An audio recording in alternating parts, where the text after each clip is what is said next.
화제의 뉴스를 골라 과학 기자의 시선으로 분석하는 과학본색 시간입니다. 스튜디오에 최소라 기자 나와 있습니다. 어서 오세요. 안녕하세요. 네, 오늘은 어떤 소식 준비하셨나요? 네, 지난 15일에 역대 최대 규모의 등교 거부 시위가 있었는데요. 전 세계 학생들이 어른들에게 기후변화에 대한 대응을 촉구하면서 이제 거리로 나선 겁니다. 팻말을 보면요. 이건 당신의 미래가 아니라 당신들의 자녀, 즉 우리들의 미래다라는 것도 있고요. 또 공룡들은 선택의 여지가 없었지만 우리는 그렇지 않다 이런 것들도 있었습니다.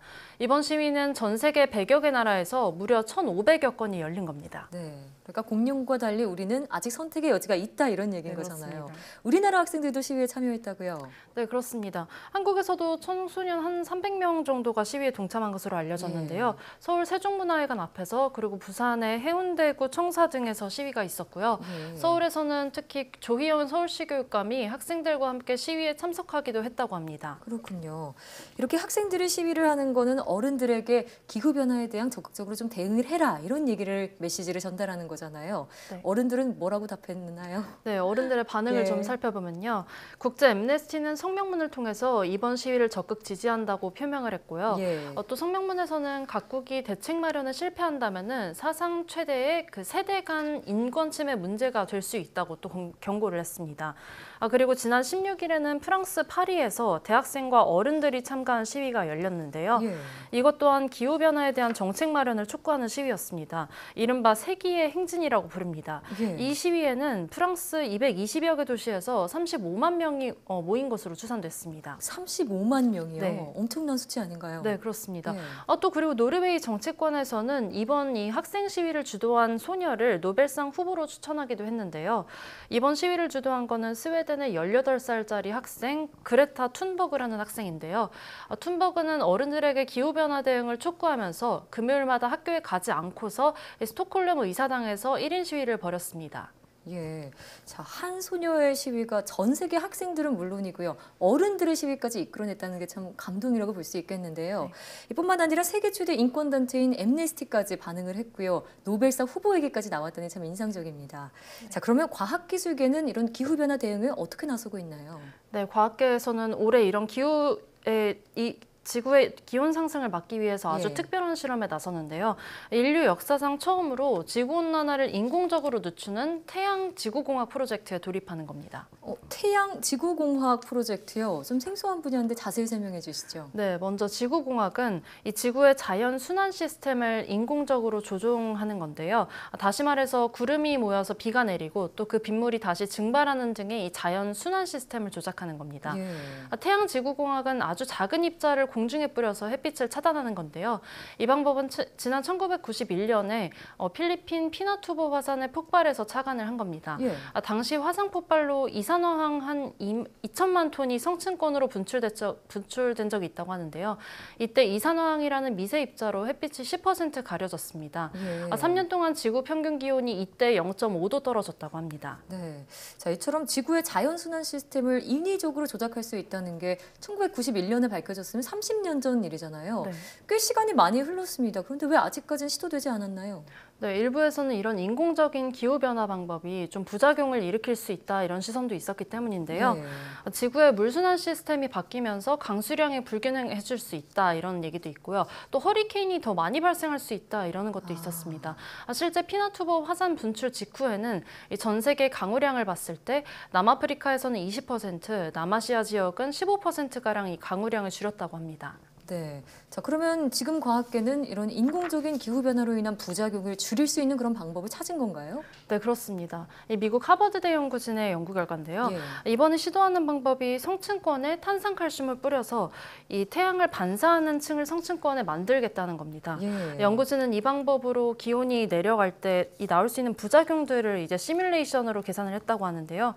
그 결과 지구 온도 상승을 이제 현재 상승하는 온도의 절반 수준으로 억제를 하면은 이 부작용이 최소화된다는 결과를 얻었습니다. 연구진의 말 들어보겠습니다. We look at mean and maximum temperature, precipitation minus evaporation, which tells us about water availability, maximum 5-day precipitation, which tells us about flood risks, and a measure of the intensity of tropical storms. 들으신 것처럼 네. 이 굉장히 여러 요소를 고려했을 때 이 온도 상승을 딱 절반만 늦추면은 지금의 절반 수준으로만 늦추면은 전 세계 부작용보다는 이로움이 더 클 것이다 이런 내용이었습니다. 그렇군요. 자, 앞서 성층권에 탄산칼슘을 뿌려서 이 태양빛을 반사해내겠다 이런 말씀해 주셨는데 구체적인 계획이 어떻게 되나요? 네, 연구진은 올해 상반기에 탄산칼슘 입자 1kg을 20km 상공에 뿌릴 계획이라고 하는데요. 예. 20km 상공은 성층권이거든요. 여기에는 공기의 수직 움직임이 잘 일어나지 않는 곳이라서 입자가 거의 제자리에 머무는데요. 따라서 반경 1km의 반사층이 형성될 것으로 보입니다. 네. 연구진은 이로 인해서 줄어드는 햇빛의 양과 또 온도 변화를 측정할 계획이고요. 물론 연구진은 이 태양 지구공학만으로는 이 지구온난화를 완전히 줄일 수는 없다고 말을 합니다. 네. 탄소 배출을 줄이는 이 근본적인 노력이 병행돼야지 한다고도 덧붙였습니다. 네. 아무쪼록 이 실험이 성공해서 그레타 툰버그가 말하는 그런 대응이 좀 이루어졌으면 하는 바람입니다.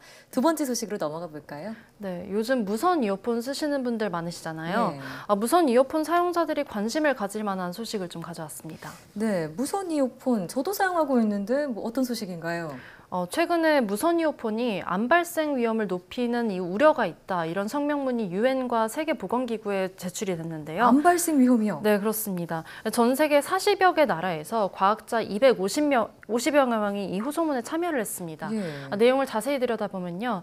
무선 장치에서 발생하는 비이온화 전자기장이라는 것이 있는데요. 이게 암 유발 가능성이 있다. 이렇게 과학자들이 우려를 표명한 겁니다. 네, 요즘 정말 무선 이어폰 많이들 사용하시는데 우선 말씀하신 비이온화 전자기장 이게 어떤 건가요? 네, 비온화 전자기장 약간 생소하실 수도 있는데요. EMF라고도 부르는 건데요.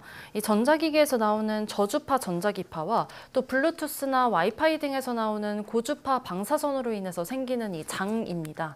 세포 속의 DNA를 즉각 파괴하거나 아니면은 그런 자외선이나 X선 같은 이 해로운 선들처럼 에너지가 강한 거는 아니지만요. 동물 실험에서 생식적인 손상 등을 유발한다는 연구 결과가 수차례 나왔거든요.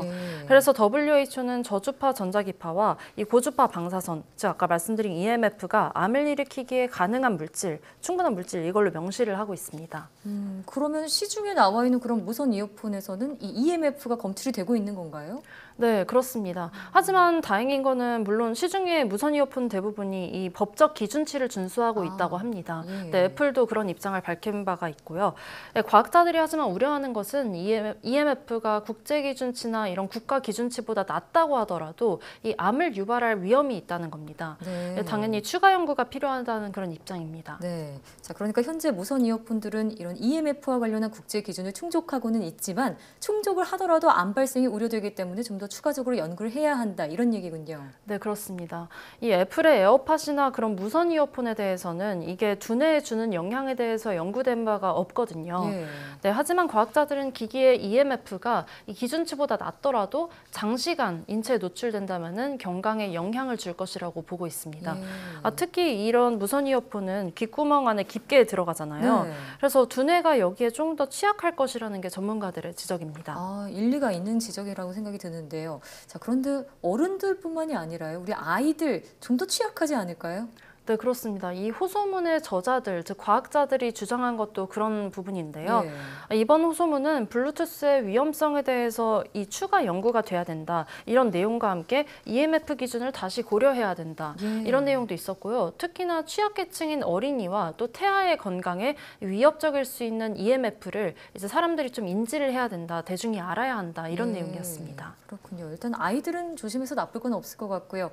어쨌든 지금 나온 얘기가 무선 이어폰을 무작정 쓰지 말라 이런 얘기는 아니잖아요. 네. 그 위험성에 대한 연구가 조속히 진행돼야겠습니다. 오늘 말씀 잘 들었습니다.